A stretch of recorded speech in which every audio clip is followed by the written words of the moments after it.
অর্থাৎ উত্তর 24 পরগনার দুই জায়গায়, একদিকে মিনাখা, অন্যদিকে বারাসতের ছবি আপনাদের সামনে রাখলাম। মিনাখায় বিজেপির পার্টি অফিসে হামলার ঘটনা ঘটেছে।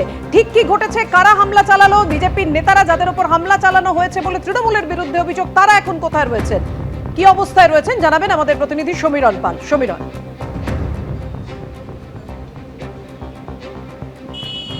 দেখো পাপিয়া, এই মুহূর্তে বিজেপির বসিরহাট সাংগঠনিক জেলা সভাপতি সুকল্যাণ বৈদ্য তিনি জানিয়েছেন যে এখনও তাদের বেশ কিছু নেতাকর্মীর খোঁজ পাওয়া যাচ্ছে না। বামুনপুকুরে দলীয় কার্যালয়ে তারা বৈঠক করছিলেন এবং সেই সময় অতর্কিতে হামলা চালান তৃণমূল সমর্থকরা এবং তাদের ওপর মারধর করা হয়, তাদের বাইক ভাঙচুর করা হয় এবং ঘটনার পর তৃণমূল সমর্থকরা রীতিমতো তাণ্ডব চালায় এবং তাই নয়, তাদেরকে আটকে পর্যন্ত রাখা হয়, এমনই চাঞ্চল্যকর অভিযোগ করছেন বসিরহাট সাংগঠনিক জেলা বিজেপির সভাপতি সুকল্যাণ বৈদ্য। এবং তিনি স্পষ্ট জানিয়েছেন যে বাইক ভাঙচুর করা হয়েছে, কর্মীদেরকে মারধর করা হয়েছে, অন্তত 10-11 জন কর্মী জখম হয়েছে। এ ব্যাপারে এখনও পর্যন্ত তৃণমূলের কোনো প্রতিক্রিয়া পাওয়া যায়নি। পুলিশ সূত্রে যেটা জানা যাচ্ছে যে সামনেই বিধানসভা নির্বাচন এবং মিনাখা এলাকায় বিজেপি এবং তৃণমূলের মধ্যে গত কয়েকদিন ধরে চাপানোতর চলছিল এলাকায় পতাকা লাগানোকে কেন্দ্র করে।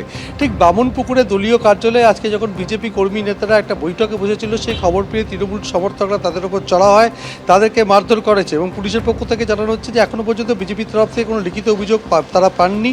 তবে ঠিক কতজন জখম তারা জানেন না। তবে বিজেপির পক্ষ থেকে স্পষ্ট জানানো হচ্ছে যে তাদের অন্তত 10-11 জন জখম হয়েছে, এখনও অনেককে খুঁজে পাওয়া যায় না। এবং শুধু তাই নয়, এবং তাদেরকে রীতিমতো আটকে রেখে এই দলীয় কার্যালয়ে তাণ্ডব চালানো হয়েছে, এমনই চাঞ্চল্যকর অভিযোগ বিজেপির পক্ষ থেকে করা হয়েছে। যদি এখনও পর্যন্ত এই হামলার বিষয়ে তৃণমূলের তরফ থেকে কোনো প্রতিক্রিয়া পাওয়া যায়নি। গোটা বিষয়টি তদন্ত করছে মিনাখা থানার পুলিশ এবং খবর পেয়ে যেহেতু বামুনপুকুরে ঘটনাটি ঘটে এবং কাছেই মিনাখা থানার পুলিশ সেখানে পৌঁছয় এবং পরিস্থিতি নিয়ন্ত্রণে আনে। কিন্তু বিজেপির পক্ষ থেকে এখনও দাবি করা হচ্ছে তাদের বেশ কয়েকজনকে খুঁজে পাওয়া যাচ্ছে না।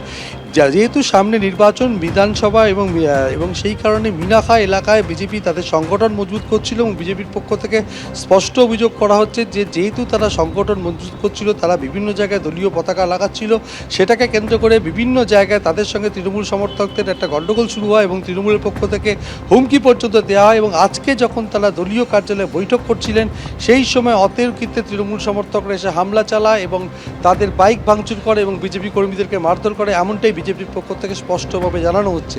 কিন্তু এখনও পর্যন্ত এ ব্যাপারে তৃণমূলের কোনো প্রতিক্রিয়া পাওয়া যায়নি। মিনাখার বামুনপুকুরে বিজেপির বৈঠক চলাকালীন তৃণমূলের যে তাণ্ডবের অভিযোগ করা হচ্ছে বিজেপির।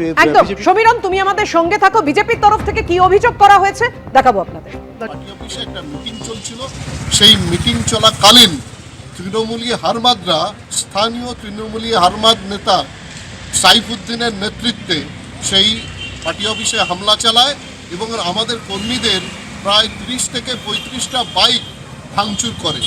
ঢিল ছোড়া দূরত্বে পুলিশের থানা, পুলিশ ওখানে দাঁড়িয়ে মজা দেখছিল। তারপর এসপি সাহেবের সাথে কথা বলার পর, এসপি সাহেবের উপর চাপ প্রয়োগ করার পর তারপর ওখানে ওসি সাহেব যায় এবং আমাদের কর্মীদেরকে রেস্কিউ করে। পুলিশ ডেলিবারেটলি, ইচ্ছাকৃতভাবে তৃণমূলের হারমাদদের দিয়ে আমাদের কর্মীদেরকে ওখানে হ্যারাস করার ব্যবস্থা করেছে। এবিপি আনন্দ, এগিয়ে থাকে, এগিয়ে রাখে।